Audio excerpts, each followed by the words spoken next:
지금부터는 폭염 상황 정리하고 전망하도록 하겠습니다. 저희 YTN 과학재난팀의 김진두 팀장 나와 있습니다. 어서 오십시오. 네, 안녕하세요. 웃도리를 저처럼 벗으셨는데 어떠세요? 제가 만일에 밖에 있었다면 예. 이 옷을 벗으면 한 2도 정도 기온이 낮아졌을 거고요, 체온이. 예. 그보다 더 좋은 게 있습니다. 넥타이를 풀었으면 훨씬 더 시원했을 겁니다. 아, 예.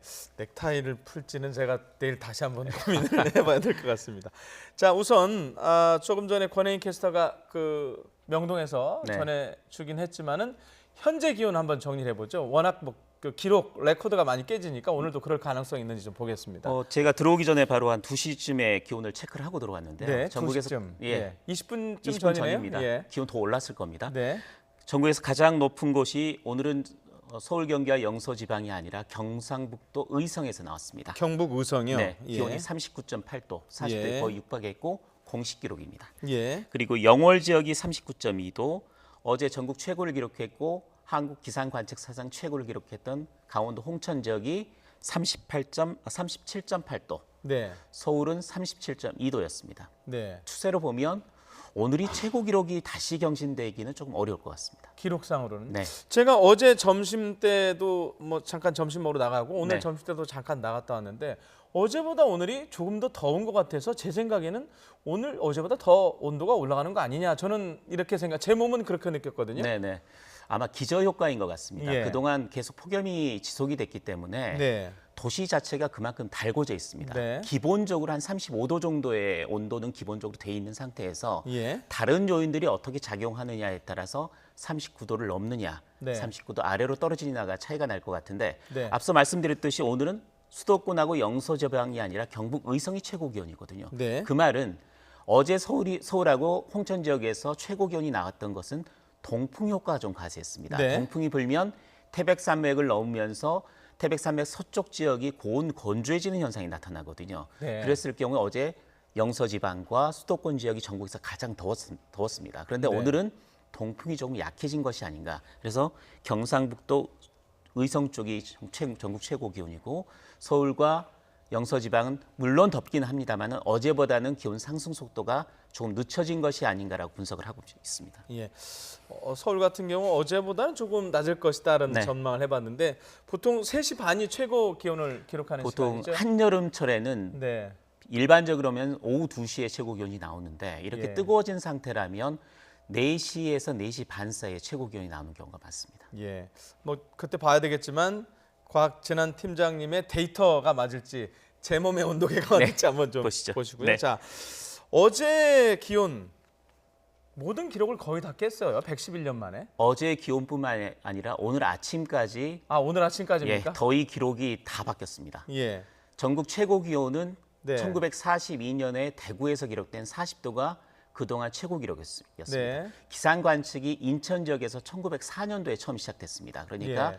114년 만에 전국에서 기록된 가장 높은 기온이 대구의 40도였는데 네. 어제 강원도 홍천이 8월 1일에 바뀌었습니다. 41도로 바꿨고요. 예. 서울 같은 경우는 서울 관측이 1907년에 시작이 됐습니다. 네. 그동안 최고 기록이 대폭염이라고 불렸던 1994년에 38.4도였습니다. 네. 그런데 어제는 39.6도, 0몇 도가 아니라 1.2도나 높았습니다. 그래서 예. 서울의 기상관측 111년 만에 최고 기온 기록이 바뀐 상태였습니다. 예. 자, 지금 저희가 그 각 지역별로 지도 위에다가 온도를 표시해 놨는데 네. 맨 오른쪽 위에 홍천 1도입니다. 41도. 홍천이 왜 저렇게 높았어요? 방금 말씀드렸듯이 어제는 수도권하고 영서 지방이 가장 더웠습니다. 예. 동풍 효과가 가세했기 때문인데 네. 남동풍이 어제 불었거든요. 남동풍은 태풍, 먼 남해상을 지나가는 좀비 태풍이라고 불리는 12호 태풍에서부터 불어 들어온 종다리에서 불어 들어온 남동풍이 예. 태백산맥을 넘으면서 예. 영서와 수도권 지역에 영향을 줬습니다. 네. 그 지역이 그 기온이 높게 올라갈 수밖에 없는 지형적인 요인이 겹쳤기 때문에 그 지역 기온이 최고로 나온 겁니다. 예. 전 종달이라는 이름이 처음엔 좋았는데 지금 되게 안 좋더라고요. 폭염 때문에. 예. 자, 저희가 보통 대구 사는 친구들한테 너 참 더워서 어떻게 사니? 이렇게 질문하고 놀리기도 했거든요. 네. 이제 거꾸로 서울 사는 사람이 그 서울은 왜 그렇게 덥니 하고 이제 거꾸로 질문을 받게 생겼어요. 네. 어제 더 더웠죠? 그렇습니다. 어제 대구 최고 기온이 37.5도, 예, 서울은 39.6도였습니다. 예, 서프리카가 데프리카를 이겼습니다. 예, 최근 들어서 이런 현상이 계속되고 있는데 원인은 예. 간단합니다. 예. 북태평양 고기압 세력이 태풍 종다리에 밀려서 약간 북쪽으로 올라왔습니다. 네, 거기에 열적 고기압이라고 부르는 티베트 고기압이 중부지방 쪽으로 좀 머리를 내밀고 있는 형태거든요. 네. 두 개가 겹친 상태가 중부지방 쪽에가 걸려 있습니다. 네. 거기에 앞서 말씀드렸듯이 동풍 효과까지 가세하면서 수도권하고 영서 지역이 전국 최고 기온, 기상 관측 이래 최고 더위가 나타났던 겁니다. 예. 어제 이 시간에요. 제가 출연하셨던 그 K웨더의 반기성 네. 센터장 예보 센터장님한테 똑같은 질문을 드렸는데 네. 낮에 이렇게 뜨거우면 그 다음 날 아침 새벽 이른바 열대야를 넘어서 초열대야 그러니까 뭐 30도 넘어가는 그렇죠. 어제 뭐 그럴 가능성 말씀하셨는데 오늘 일어났어요. 아침에 너무 나타났습니다. 더웠는데 오늘도 지금 더워요. 네. 그럼 내일 우리 또 아침까지 또 더워야 됩니까? 서울 같은 경우에는 열섬 효과가 좀 작용을 하는 것 같습니다. 네. 서울 지역 그 도시의 빌딩들 그리고 네. 아스팔트 도로 이런 쪽이 낮 동안에 굉장히 달궈진 상태입니다. 예. 밤 동안에는 그 열기를 방출을 하긴 합니다만은 워낙 기온이 높은 상태에서 방출하기 시작하면 아침 기온이 30도 이상을 유지할 가능성이 상당히 높습니다. 그래서 어제 서울이 39.6도 역대 최고 기록이 나왔는데 오늘 아침이 최저 기온이 30.3도였습니다. 열대야가 아니라 초열대야가 강릉 지역에서 역대 2번 나타났거든요. 그런데 서울 지역에서 강릉 외의 지역에서 처음 나타났고 서울도 기상 관측 이래 처음 초열대야가 나타났습니다.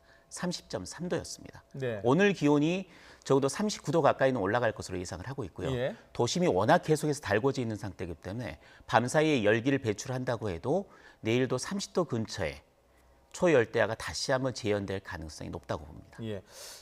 저희가 좀 전에 그래픽상에서 보여드렸었는데 네. 뭐 서울도 39도, 다른 곳도 39도 이런 데 많거든요. 네. 그런데 왜 초열대야는 서울에만 나타나는 거예요? 방금 말씀드렸듯이 도심 지역, 도시화 효과. 예. 워낙 도시 그 빌딩들이 많고 또 에어컨 실외기를 굉장히 많이 쓰지 않습니까? 예. 그런 열기들이 서울 말고 다른 지역보다도 서울 지역이 그런 열섬 효과가 훨씬 강합니다.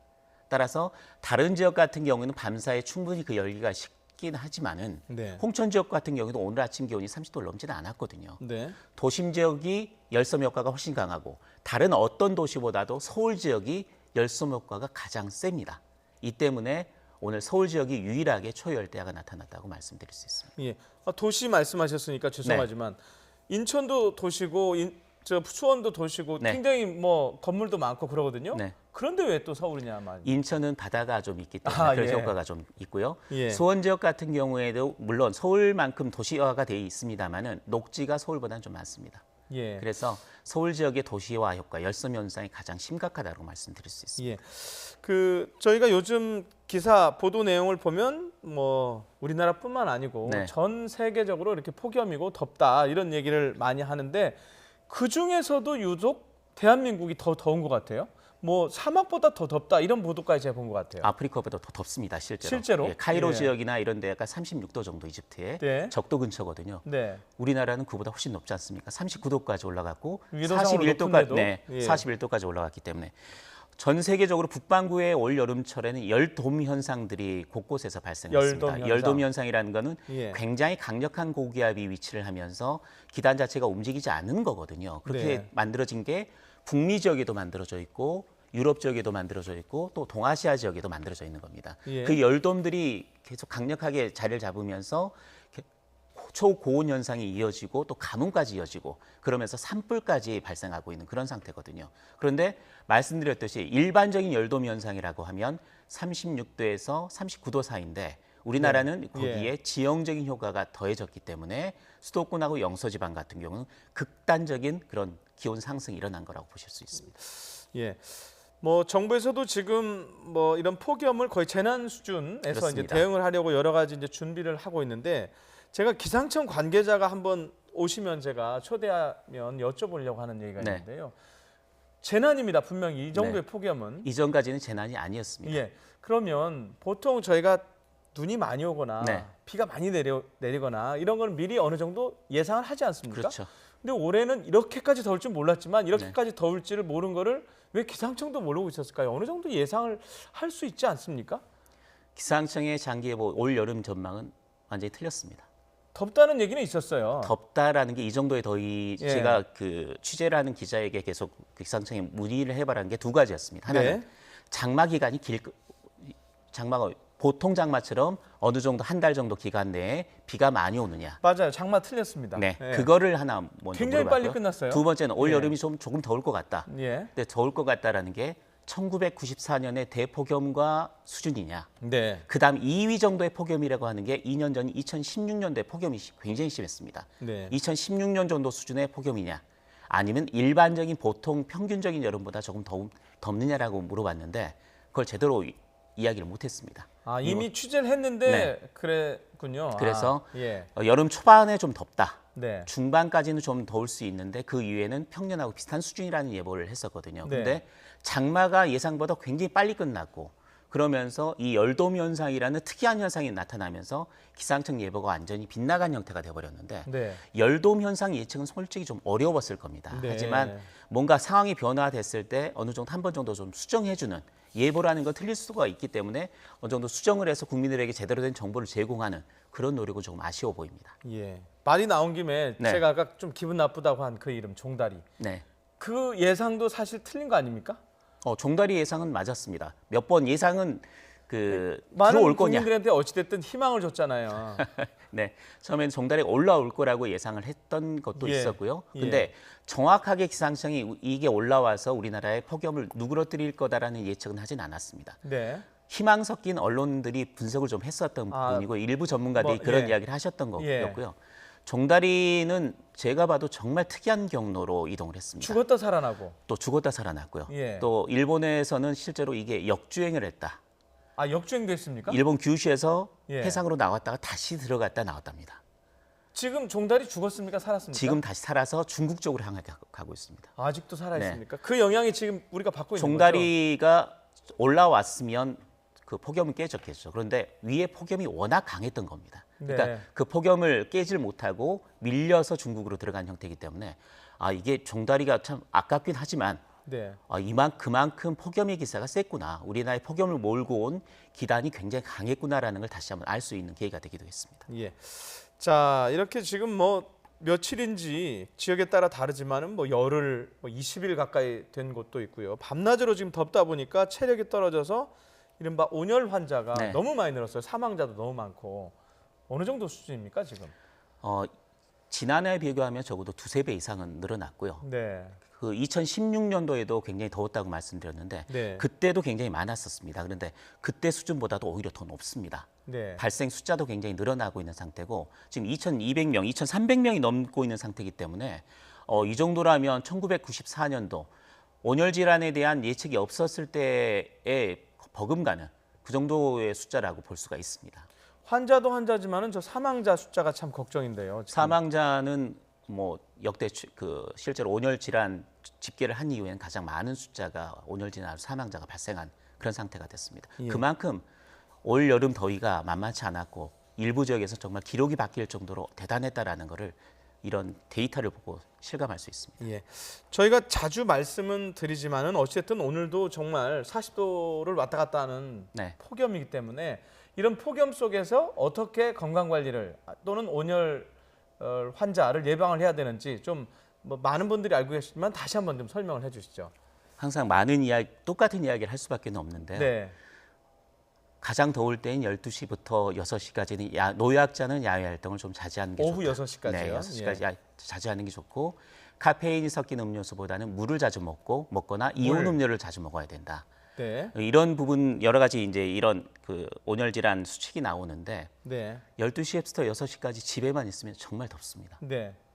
나가야 에어컨 됩니다. 켜고 있어. 예. 에어컨을 켜면 또 전기료 걱정이 있기 때문에 그게 굉장히 예. 그래서 아끼느라고 안 되도록이면- 켜시는 분들이 많죠. 예, 그래서 예. 그런 부분들 때문에 온열 질환 사망자들도 노약자의 경우 나타나는 경우가 많거든요. 그래서 네.